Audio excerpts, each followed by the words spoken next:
Hello everyone, my name is Advocate Avi Sahai and we are starting a new series on law of torts. आज हम पढ़ेंगे nature and definition of torts. Tort होता क्या है and उसका nature क्या होता है. कि प्राइवेट रॉन्ग होता है, पब्लिक रॉन्ग होता है, कौन उसके अगेंस्ट कौन सूट फाइल कर सकता है टॉर्ट के अंदर एंड किस टाइप के डैमेजेस हमें मिलते हैं. तो ये चैप्टर ये सारी चीजें कवर करता है एंड उसके साथ साथ टॉर्ट को किसने कैसे डिफाइन किया है, किस स्टैट्यूट में टॉर्ट को डिफाइन किया गया है, टॉर्ट क्या कोडिफाइड लॉ है, क्या अनकोडिफाइड लॉ है, ये सारी चीजें हम इस चैप्टर में आज कवर करने वाले हैं. So let's begin.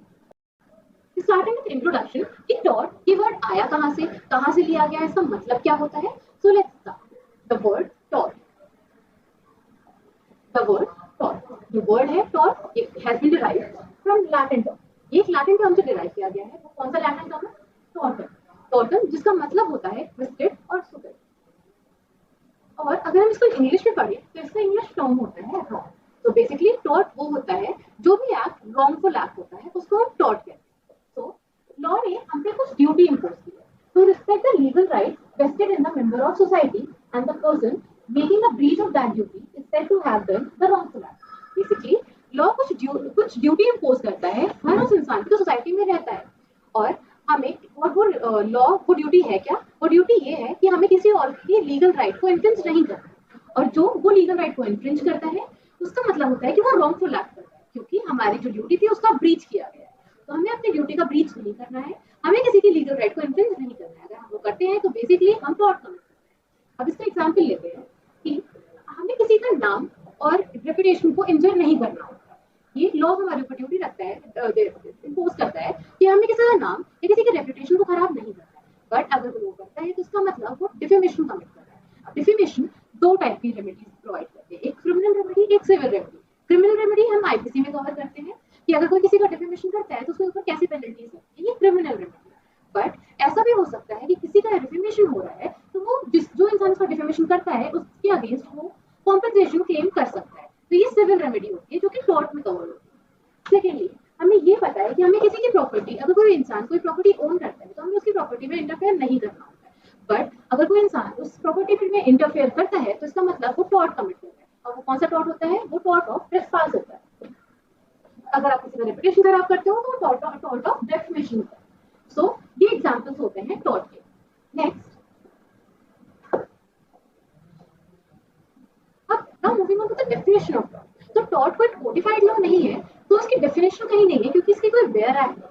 ये डेवलप हुआ है through different cases. But tort को डिफाइन किया गया है लिमिटेशन एक्ट 1963 में एंड बहुत सारे जूरिस्ट ने भी टॉर्ट को डिफाइन किया है. तो कैसे डिफाइन किया गया है? इन limitation act 1963 tort is defined as tort means civil wrong. Tort एक civil wrong होता है पर which is not exclusively a breach of contract or a breach of trust. So basically Limitation Act 1963 is defining tort as it is a civil wrong. That is true, it is a civil wrong. But वो सारा civil wrong cover नहीं करता. मतलब उसमें breach of trust और breach of contract नहीं cover होता. Breach of trust और breach of contract different laws govern करते हैं, वो tort के अंदर cover नहीं है.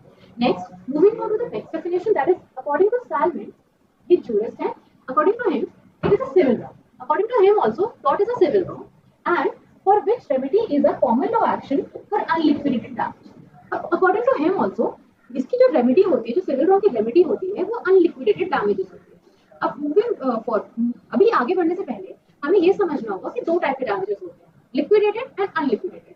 लिक्विडेटेड डैमेजेस वो होते हैं जो हमें पता होता है कि अगर हमने ये ब्रीच किया तो हमें इतनी पेनल्टी लगेगी या इतना मुझे डैमेजेस पे करना पड़ेगा. बट अनलिक्विडेटेड डैमेज क्या होते हैं?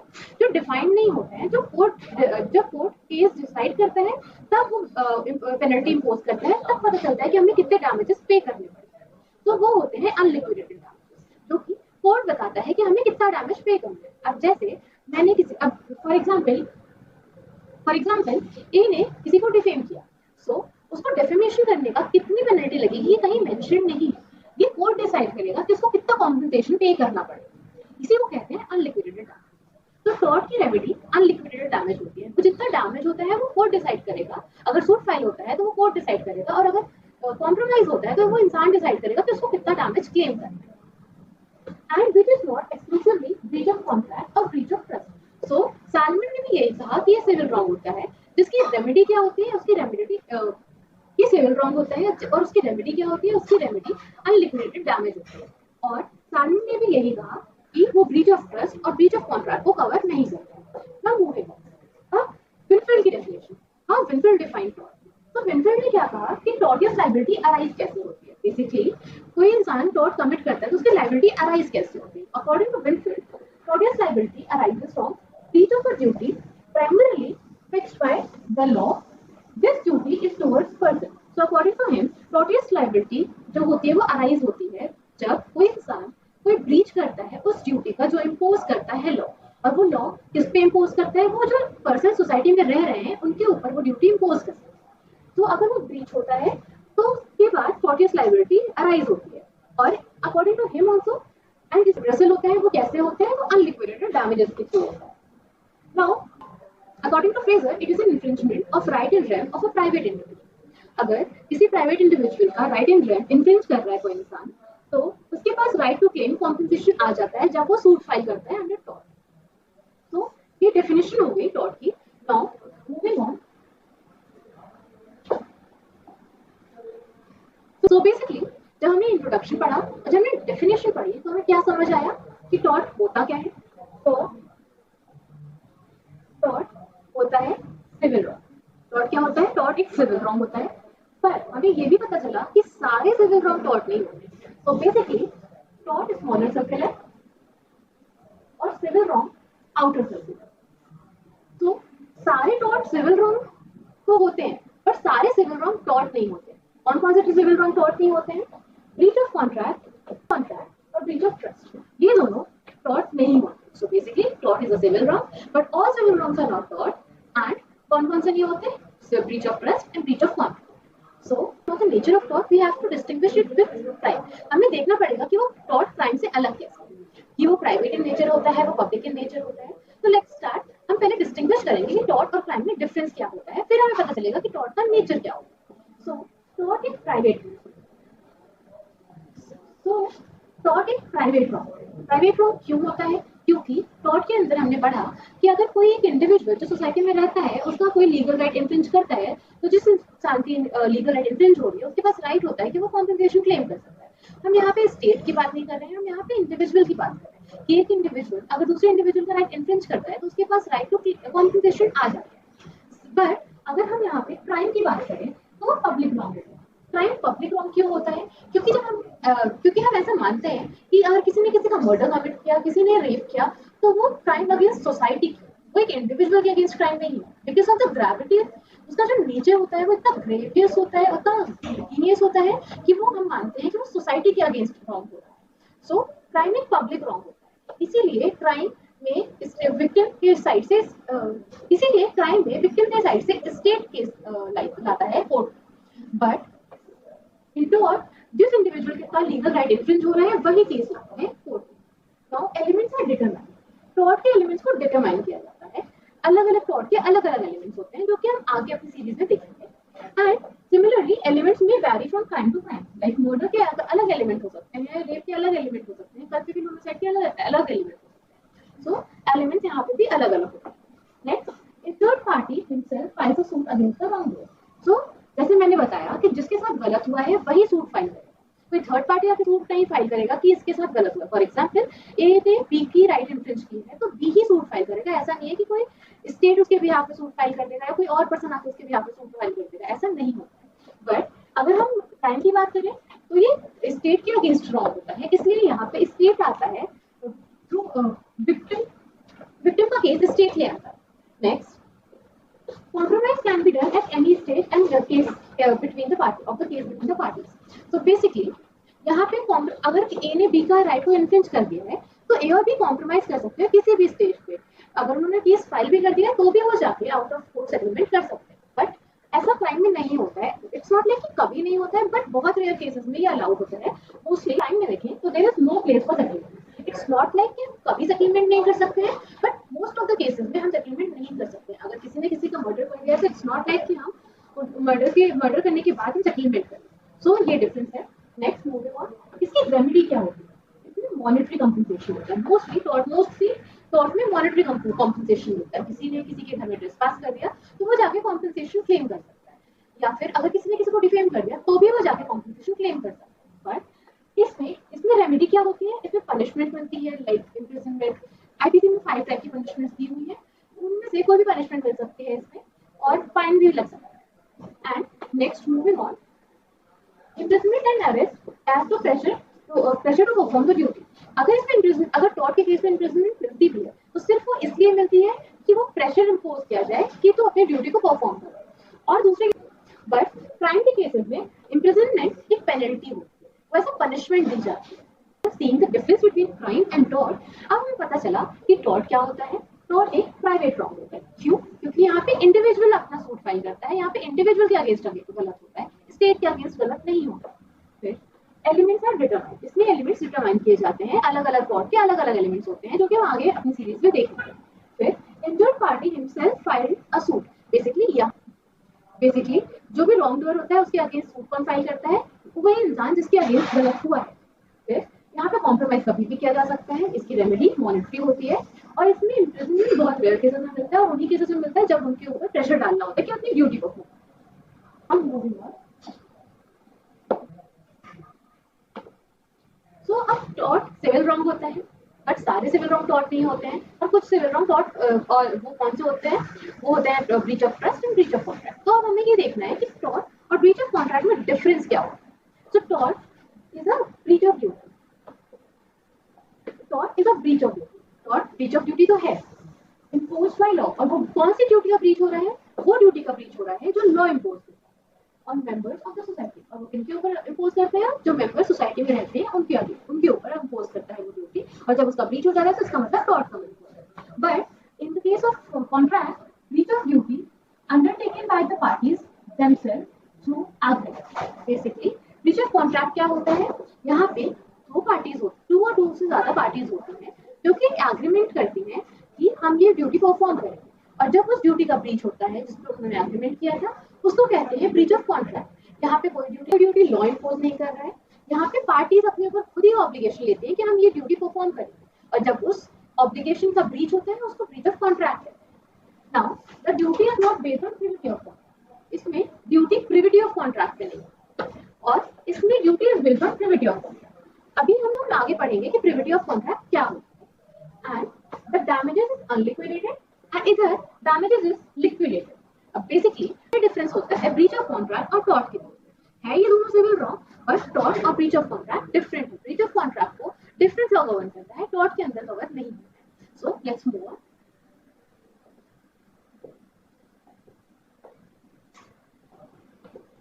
सो वी वर टॉकिंग अबाउट कि टॉर्ट में प्रिविटी ऑफ कॉन्ट्रैक्ट के ऊपर ड्यूटी बेस्ड नहीं होती है, बट कॉन्ट्रैक्ट में प्रिविटी ऑफ कॉन्ट्रैक्ट के ऊपर ड्यूटी बेस्ड होती है। सो ये प्रिविटी ऑफ कॉन्ट्रैक्ट होता क्या है? फॉर एग्जाम्पल, ए ने बोला मैं अपना घर बेचना चाहता हूँ, बी ने बोला कि मैं ए का घर खरीदना चाहता हूँ। बी ने फर्दर कॉन्ट्रैक्ट कर लिया कि मैं सी को, जब ए का घर खरीद लूंगा तो मैं वो सी को बेच दूंगा। फिर ए और बी का कॉन्ट्रैक्ट पूरा नहीं होता है, यहाँ पे ब्रीच ऑफ कॉन्ट्रैक्ट हो जाता है, और इसकी वजह से सी को लॉस हो जाता है।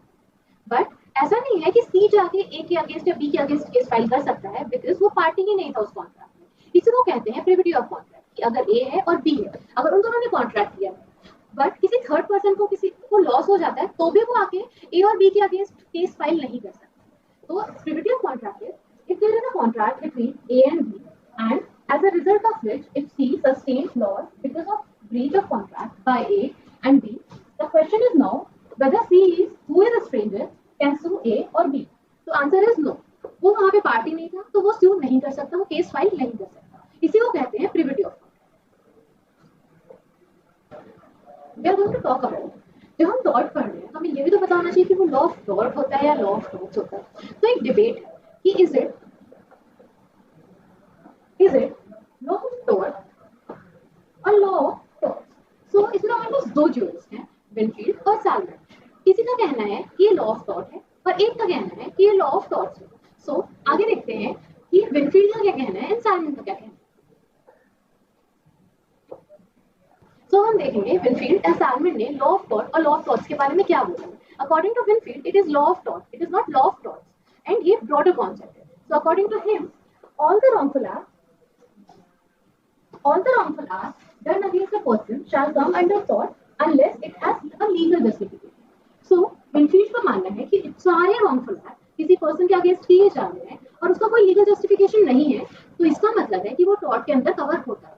So all the wrongful acts done against a person, उसका कोई भी लीगल जस्टिफिकेशन नहीं है, वो सारे एक्ट एक टॉर्ट होते हैं। All the wrongs done shall be a tortless act, irrespective of whether it comes under a specified tort or not. So इनका मानना है कि अगर कोई भी स्पेसिफाइड टॉर्ट के अंदर वो कवर नहीं भी हो रहा है वो रॉन्ग, फॉर एग्जाम्पल यहाँ पे पहले से बहुत सारे टॉर्ट्स दिए हुए हैं, जैसे कि डिफेमेशन हो गया, ट्रेसपास हो गया, नेग्लिजेंस हो गया, तो अगर कोई भी रॉन्गफुल एक्ट वो इन सब में कवर नहीं हो रहा है तो भी वो टॉर्टियस लाइबिलिटी मानी जाएगी। इट्स नॉट लाइक कि जो प्री डिटरमाइंड टॉर्ट है सिर्फ वही टॉर्ट होता है। सो इसलिए ये ब्रॉडर कॉन्सेप्ट है कि सारे रॉन्ग अगर किसी पर्सन के अगेंस्ट होते हैं जिसका कोई भी लीगल जस्टिफिकेशन नहीं है तो फिर वो टॉर्ट के अंदर कवर होता है, वेदर और नॉट वो स्पेसिफाइड टॉर्ट है या नहीं। It does not need to fall under specific name, जरूरी नहीं है वो किसी नेम के अंदर फॉलो हो। राइट, अभी मैंने बताया कि वो इन सब में फॉलो नहीं भी होता बट वो रॉन्ग है तो टॉर्टियस लाइबिलिटी तो बनती है। This theory is a wider concept and it tries to include all kinds of wrong. ये वाइडर कॉन्सेप्ट है बिकॉज इसने ट्राई किया कि सारे टाइप ऑफ रॉन्ग को कवर करे। But according to Salmon, there was no law of tort, but it's only law of tort. And इनकी theory को पिजन होल थ्योरी भी कहा जाता है। पिजन होल थ्योरी क्यों? बिकॉज इनका मानना है कि ये पिजन होल्स हैं एंड यहाँ पे कुछ स्पेसिफाइड टॉर्ट्स हैं already, like defamation, trespass, negligence. तो ये सारे एक प्री डिफाइंड टॉर्ट्स हैं जिसका स्पेसिफिक नाम भी है। तो इनका ये मानना है अगर कोई भी इंसान कोई रॉन्ग कमिट करता है और वो इन होल्स में आगे फिट इन हो रहा है तो ही वो लॉ ऑफ टॉर्ट के अंदर कवर होगा, वरना वो टॉर्ट के अंदर कवर तो ही वो लॉ ऑफ टॉर्ट के अंदर कवर होगा, वरना लॉ ऑफ टॉर्ट के अंदर कवर नहीं होगा। अब इनका ये नहीं मानना कि अगर कोई भी रॉन्ग कमिट हो रहा है किसी भी इंडिविजुअल या किसी भी पर्सन के अगेंस्ट तो वो टॉर्ट में कवर होगा। अगर वो रॉन्ग इनमें से किसी में फिट इन हो रहा है, इन होल्स में से किसी में से फिट इन हो रहा है तो ही वो लॉ ऑफ टॉर्ट के अंदर कवर होगा, वरना वो लॉ ऑफ टॉर्ट के अंदर कवर नहीं होगा। तो यही डिफरेंस है लॉ ऑफ टॉर्ट और लॉ ऑफ टॉर्ट्स में। लॉ ऑफ टॉर्ट एक ब्रॉडर कॉन्सेप्ट है, लॉ ऑफ टॉर्ट एक नैरोअर कॉन्सेप्ट है। उनका मानना है कि जो ये होल्स है अगर इसमें कोई रॉन्गफुल एक्ट फिट इन होता है तो ही वो रॉन्गफुल एक्ट टॉर्ट माना जाएगा, वरना वो नहीं माना जाएगा। तो इनकी थ्योरी को इसीलिए पिजन होल थ्योरी कहा जाता है क्योंकि ये पिजन, उन्होंने टॉर्ट को एक पिजन होल से कंपेयर किया। ये पिजन होल्स है, अगर तुम्हारा रॉन्ग इन पिजन होल्स में फिट इन होगा तो वो रॉन्गफुल एक्ट माना जाएगा टॉर्ट के अंदर, वरना वो रॉन्गफुल एक्ट नहीं माना जाएगा टॉर्ट के अंदर। इसीलिए ये स्मॉलर कॉन्सेप्ट, इस नैरोअर कॉन्सेप्ट है लॉ ऑफ टॉर्ट।